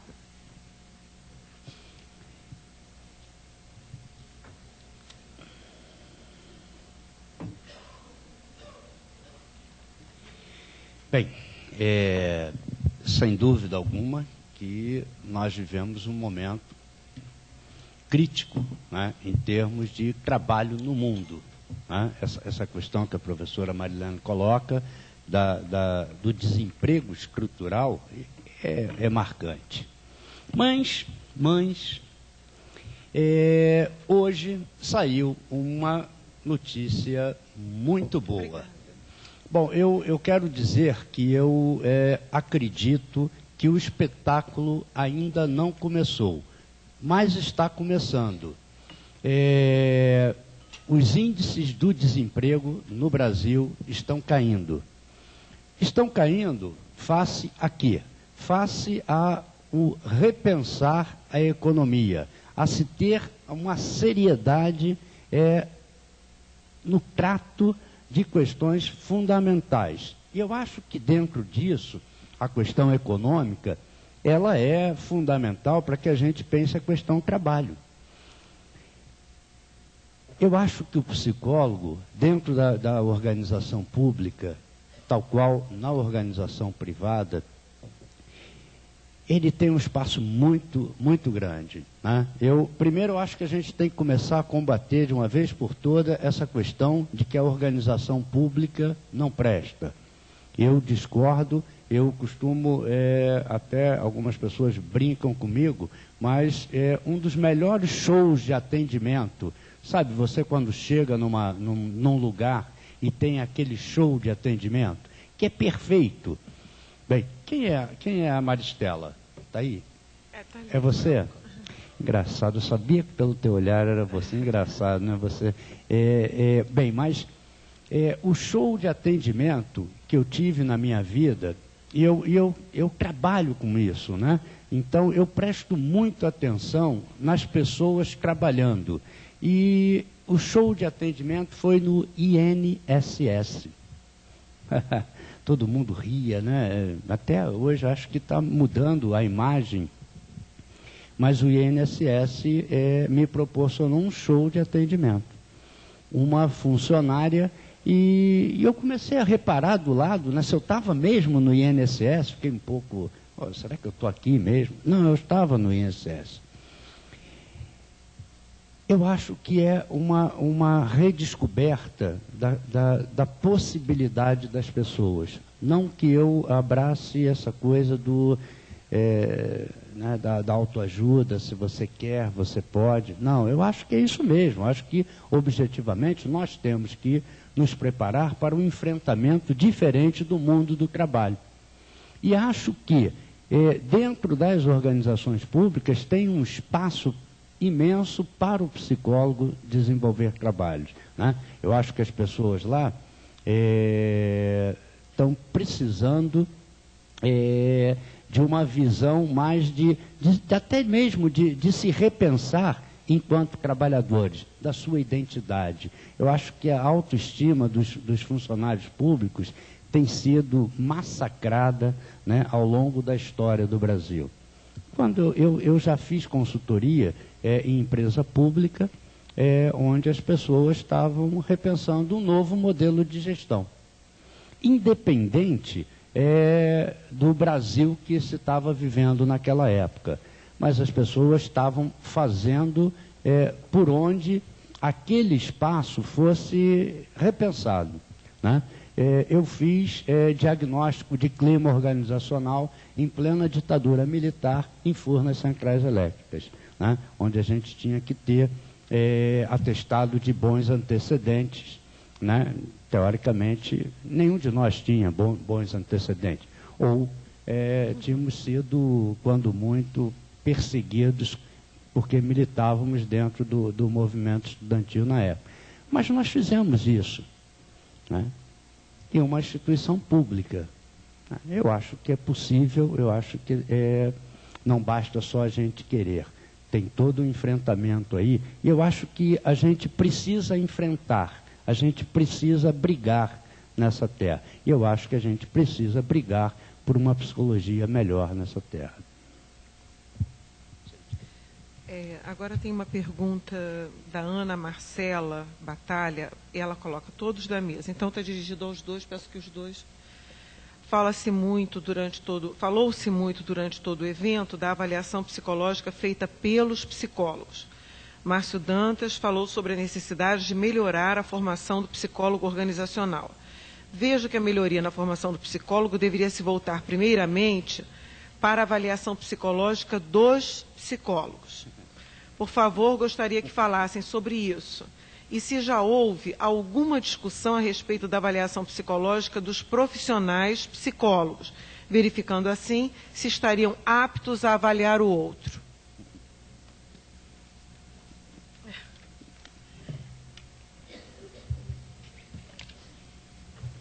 Eu acho que você pega a ideia, né, da gente estar pensando, quer dizer, que eu tenho tentado também pensar quando imaginei de o que falar na avaliação psicológica, não só pensar nos instrumentos e não só pensar, né, em como esses instrumentos podem ser minimamente revalidados para uma população em que ela vai ser dirigida, mas pensar no próprio avaliador como juiz, né? E aí eu acho que é pensar o quanto nós, enquanto psicólogos, e aí já até fazendo um recorte, porque, na verdade, todos nós, então, de uma certa forma, dentro dessa rede imensa de controle e disciplinarização, né, em que eu estou vendo cada corpo que deve responder a cada coisa em determinado lugar, o que é consentido ou não, o que é legal ou não para ele, o quanto, então, os psicólogos, como juízes, podem ter essa ideia de que eles vão avaliar o outro. E em que sentido eles vão poder fazer isso?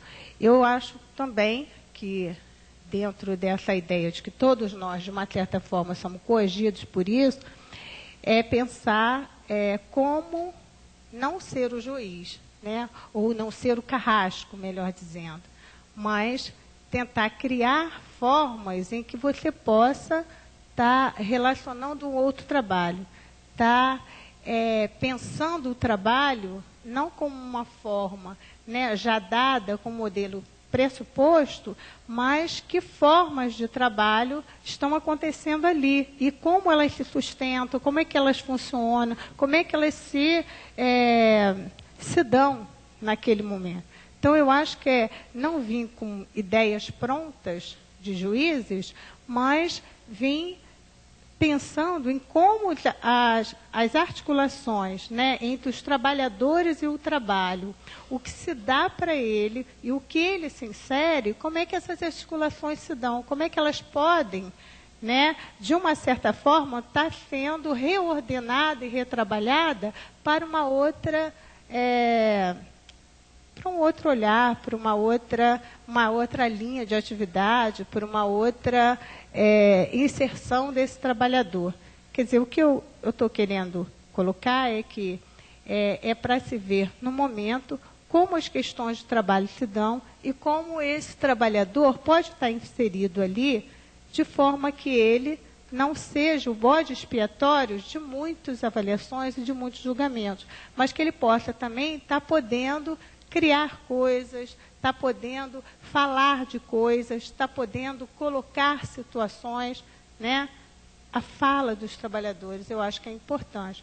E aí, eu acho que é uma outra história, né, de você ser considerado como o avaliador e também como avaliado ao ser um psicólogo do trabalho, ao ser um avaliador.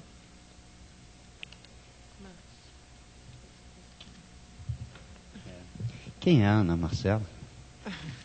Oi, parece bem tudo aí. Olha só, existem diversos estudos sobre as consequências do trabalho sobre o psicólogo, né? Em termos de estresse, burnout, tem muita coisa, mas muita coisa já produzida a respeito.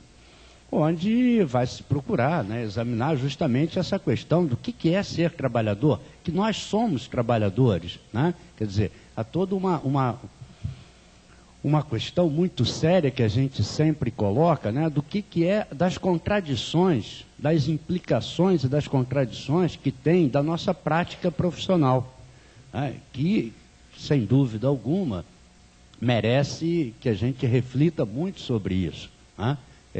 Afinal de contas, né, não é tão do jeito que muita gente sempre falou por aí, que nós sempre estivemos do lado do capital, né? Não é isso, né? Mas nós temos que considerar que durante muito tempo se fez. A origem da psicologia é justamente de uma tentativa de controle, né, das pessoas, do ser humano. Mas eu acho que essa questão ela se dá não só na psicologia do trabalho, na psicologia organizacional, mas também na clínica, também, né, dentro da psicologia educacional, e vai por aí afora, né? Eu acho que o importante é a gente ter, claro, sempre essa crítica sobre, e essa reflexão sobre a nossa prática, né? Então, eu acho que, se você quiser, depois eu tenho algumas referências sobre trabalhos dentro dessa área de pesquisa aí sobre o psicólogo. Não conheço nenhum trabalho que fale a respeito de avaliação dos psicólogos para ver se eles estão aptos a avaliar os outros. Na verdade, não conheço nenhum trabalho.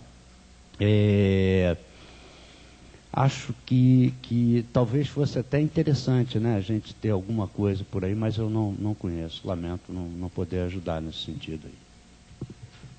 Agora a gente tem uma pergunta bem breve para você, Márcio, é da Cristiane. Márcio Dantas, acredito que a sua tese foi desenvolvida no Rio. Existe já o projeto da pesquisa em todo o Brasil? Aí ela sugere para você que seria uma boa tese de doutorado. Acho que a Cristiane, que está ali, quer incentivar você pelo seu trabalho. Cris. E é minha amiga. Né? Tá certo.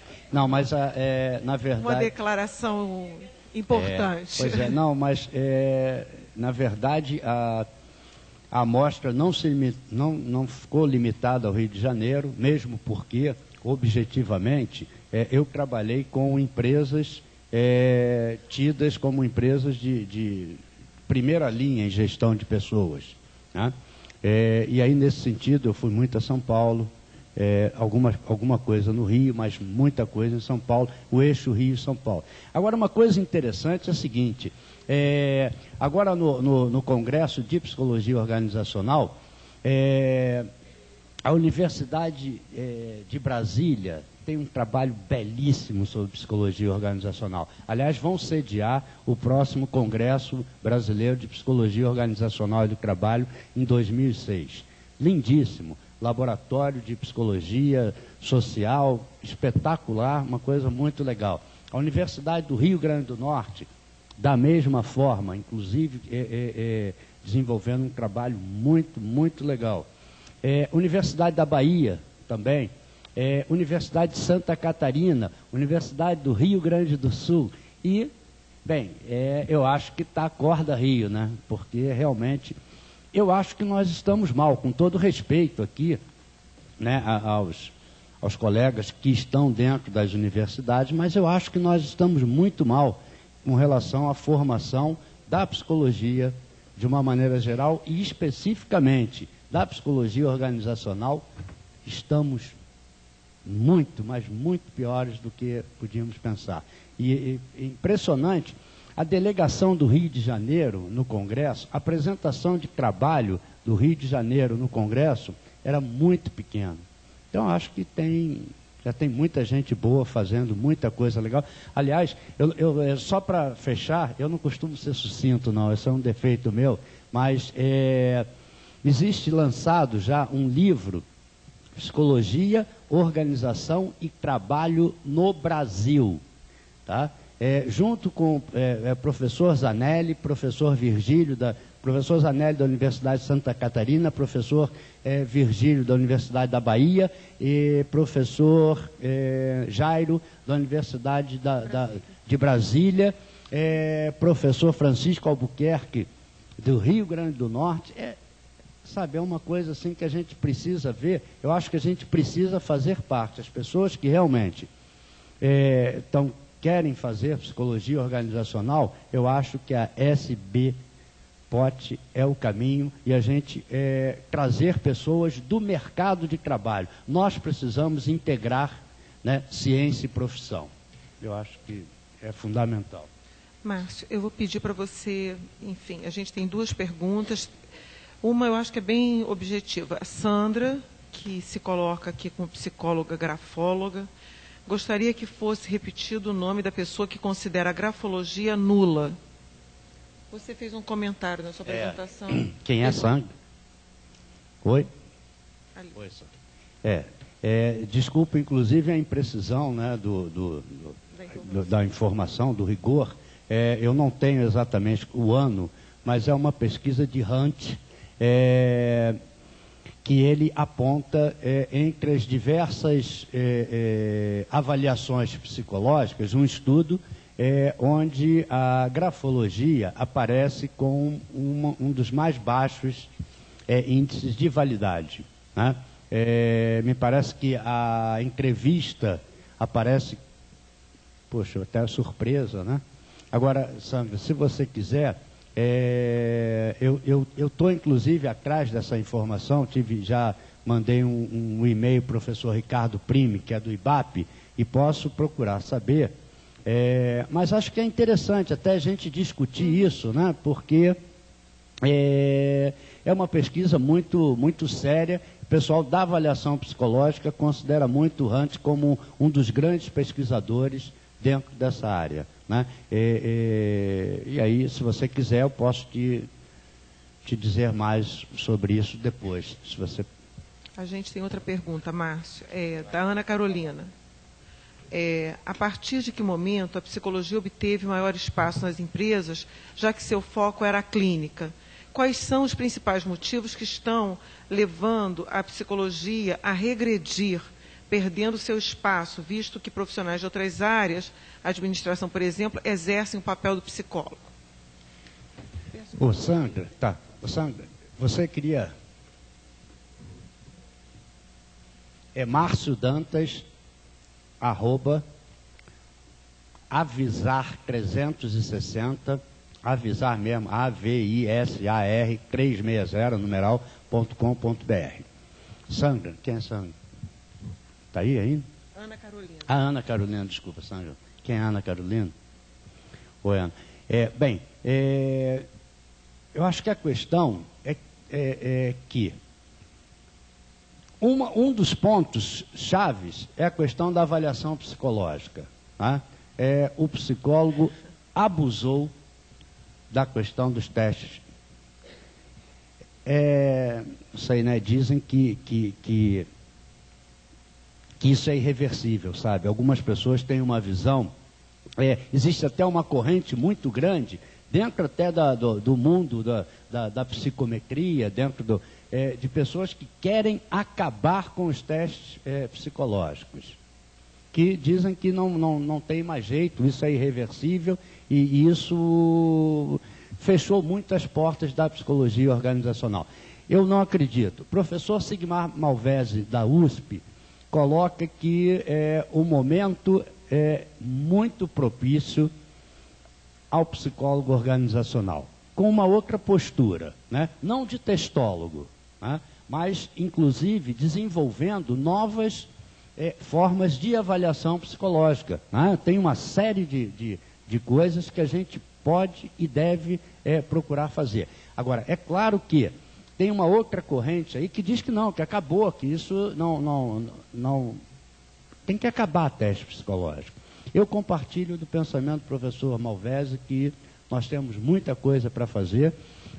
Muitos psicólogos têm feito um trabalho muito sério. Tem o pessoal do IBAP, do Instituto Brasileiro de Avaliação Psicológica, professor Cláudio Rutz fazendo, professor Ricardo Prime, professor Alquieri, uma série de pessoas fazendo um trabalho de primeira linha em termos da ciência das medidas, né, da psicometria. Eu acho que dentro disso nós precisamos também repensar a questão da formação do psicólogo, né? Acho que é por aí. Então, eu quero agradecer muitíssimo aos nossos palestrantes, agradecer a Marilene, agradecer ao Márcio Dantas.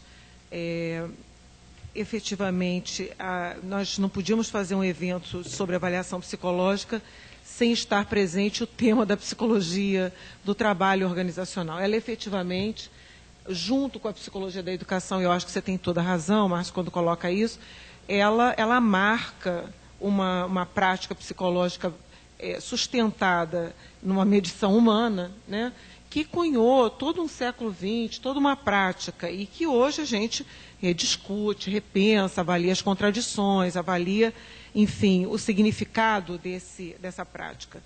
Mas, sem dúvida alguma, era importantíssimo que nós tivéssemos essa mesa aqui. Eu acho que vocês contribuíram muito para a gente dar assim, um fecho de ouro nessa nossa atividade que se propôs pensar a avaliação psicológica. Eu vou passar as mãos do Márcio e da Marilene, a nossa certificação. E temos aqui um pequeno brinde. É uma lembrancinha. É a comemoração do Dia do Psicólogo.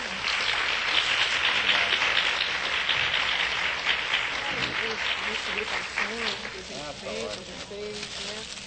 Ok, obrigado. Muito obrigada por isso, né? Peço que vocês deixem para a gente poder fazer a reunião. Obrigada, Maria. Espero que tenham gostado. Obrigada, Maria. Essa bolsa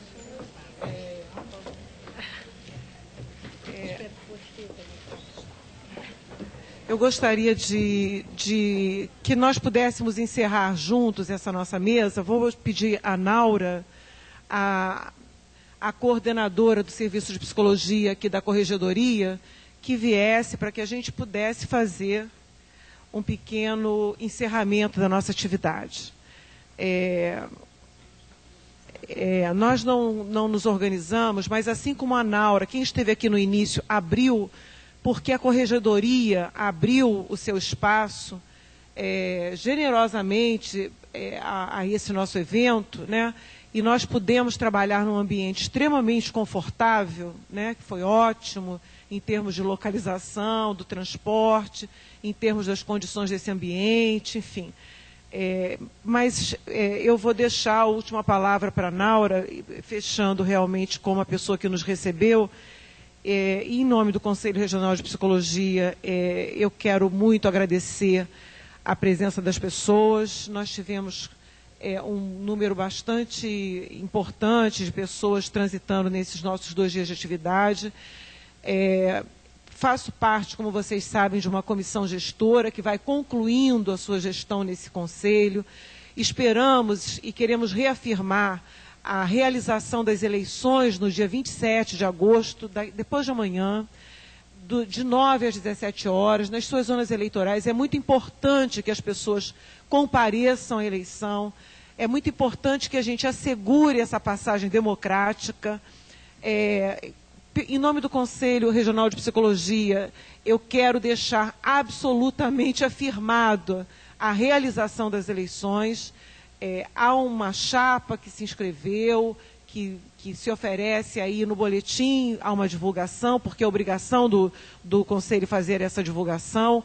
Isso está previsto na resolução que comanda o processo eleitoral. As pessoas terão acesso a isso. E nós queremos realmente retirar qualquer hipótese da não ocorrência das eleições. Lamentavelmente, no Rio de Janeiro, a gente hoje vive uma experiência, uma situação de desmonte dessas eleições, e nós estamos reafirmando e pedimos que vocês falem com seus colegas psicólogos e pedimos que vocês se deem ao trabalho. Nós estamos cercando de todo cuidado para não ter problemas de acúmulo e de retenção de pessoas em filas muito longas. Estamos fazendo um grande esforço de organização para que tudo saia bem. As eleições vão também ser uma oportunidade de recadastramento dos psicólogos, se recadastrem. Há um abaixo-assinado que os psicólogos do Rio de Janeiro devem encaminhar à governadora Rosinha Garotinho, pedindo a aplicação da lei que foi promulgada em março de 2004, criando as equipes psicopedagógicas nas escolas estaduais, e nessa equipe psicopedagógica há um psicólogo trabalhando. Então, nós estamos com esse abaixo-assinado para encaminhar à governadora. E estamos também, e uma estudante de psicologia que está aqui e ficou aqui até esse momento, e a gente fico muito feliz da sua perseverança, e nós estamos também em plena campanha contra o ato médico. Nós, os psicólogos desse país, aliados aos fonoaudiólogos, aos fisioterapeutas, aos assistentes sociais, aos enfermeiros, estamos em plena campanha contra o ato médico. Peço que vocês acessem o site do Conselho Regional de Psicologia, acessem o site do Conselho Federal de Psicologia. Há uma mensagem, há um site não ao ato médico, que permite que, colocando o nosso e-mail e clicando em enviar, cada um de nós mande para todos os senadores desse país uma mensagem de não ao ato médico. Somos quase 140 mil psicólogos, é muito importante. Toda a população pode fazer. Então, os estudantes podem fazer. A mãe, o pai, a cunhada, o vizinho, todos que nós pudermos mobilizar, comunicando o que significa essa proposta, comunicando o prejuízo e o retrocesso para a saúde nesse país, para os cuidados à saúde nesse país, é importante que nós estejamos mobilizados. Então, eu agradeço o fato da sua preocupação e de ter lembrado. A gente tinha previsto fazer esse chamado agora nesse final. Há um site não ao ato médico. Ali está o projeto, ali estão os problemas, as contradições, um percurso dessa história. Dia 15 de setembro, há o Dia Nacional de manifestação contra o ato médico. Peço que vocês entrem em contato com o Conselho Regional para ver que atividade está sendo proposta, qual é a mobilização, possivelmente nos hospitais, em alguma praça pública. Todos os conselhos regionais brasileiros, junto com outros conselhos regionais das outras profissões, vão estar fazendo essa manifestação. Eu, então, encerro a minha fala aqui, passo para a Naura, e agradeço mais uma vez muitíssimo a presença de vocês. E, principalmente, gostaria de deixar marcado que nós temos a nosso favor ter realizado um concurso público e podemos contar com funcionários extremamente valorosos. Eu agradeço, nesse momento, a Eliane, que é a psicóloga que trabalha na COTEC, ao Fernando, os dois nessa COTEC, nessa coordenadoria técnica, tocaram todo o esforço administrativo desse evento, da parte do CRP, naturalmente, falo em nome da entidade que eu represento aqui, e eu queria agradecer a colaboração dos outros 3 funcionários que se juntaram agora, Pedro, Eliane e Paulo, e os outros funcionários que estiveram ajudando a realização desse nosso evento aqui, né? Então, eu dou por encerradas as minhas palavras de agradecimento e passo, finalmente, a palavra para a nossa anfitriã, né? e também realizadora desse evento. Eu vou ser bastante breve, vocês estão ligados? Tá. Eu vou ser bastante breve, inclusive porque há um evento que está se iniciando agora, algumas pessoas já estão aguardando, né? E também porque todos estão, né, depois de 2 dias de um longo e árduo trabalho, as pessoas também já estão exaustas. Mas eu gostaria de colocar o seguinte, né? Esse encontro é um encontro assim que foi muito trabalhoso desde março. O CRP, as faculdades Maria Tereza, que não está aqui presente nesse momento, o Francisco e o diretor Marcos Moreira, o diretor acadêmico, mas eu posso falar também em nome das faculdades Maria Tereza. Eles, infelizmente, o Francisco não pôde ficar, tinha um congresso em Belo Horizonte, teve que sair mais cedo. Então, estou aqui falando em nome da Coordenadoria de Psicologia, porque eu sou coordenadora dos psicólogos, responsável pela Coordenadoria de Psicologia, que é da Corregedoria aqui do Tribunal de Justiça, né? Esse trabalho que vocês puderam estar participando até esse momento, um trabalho que assim foi fruto de um processo bastante árduo, porque vocês estarem aqui com todas essas pessoas, todos esses palestrantes presentes, e assim, palestrantes assim que a gente pode dizer, a qualidade do trabalho apresentado foi excelente, né? E isso é fruto de um trabalho muito grande que nós tivemos, né, Diva, durante todos esses meses. Mas, apesar de todo o cansaço, eu posso dizer que valeu muito a pena, né? Nós tivemos aqui pessoas muito boas e isso rendeu também muitos frutos, né? A partir do momento que tudo que nós ouvimos aqui pôde nos fazer pensar muito a nossa prática. E claro que, em parceria com o CRP, esse evento foi agendado para agora em comemoração ao Dia do Psicólogo, né? Como a Diva falou, dia 27 serão as eleições, e é o Dia do Psicólogo, e a gente espera que tudo corra bem, mas o trabalho nosso aqui, né, na Coordenadoria de Psicologia, enfatizando e tentando fazer com que cada vez mais a gente tenha eventos como esse, até para poder aprimorar o nosso próprio conhecimento na área, sobretudo na área da avaliação psicológica que é feita aqui dentro do tribunal.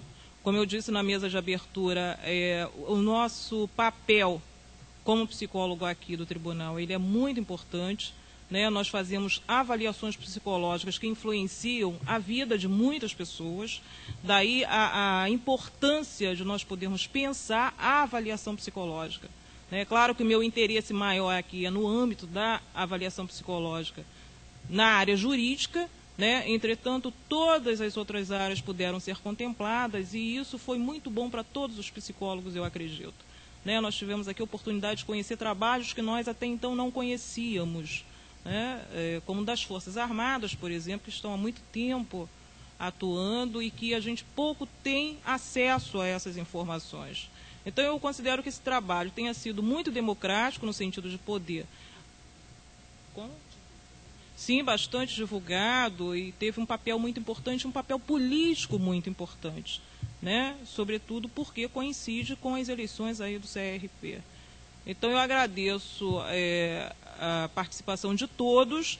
Eu só faço uma correção que esse espaço aqui é um espaço da Emerge, a quem nós agradecemos em nome da Corregedoria, né? Que nos cedeu esse auditório. E, enfim, parabenizar a todos e esperar que todos tenham tirado o melhor proveito desse encontro. Tá certo? Então, vamos encerrar.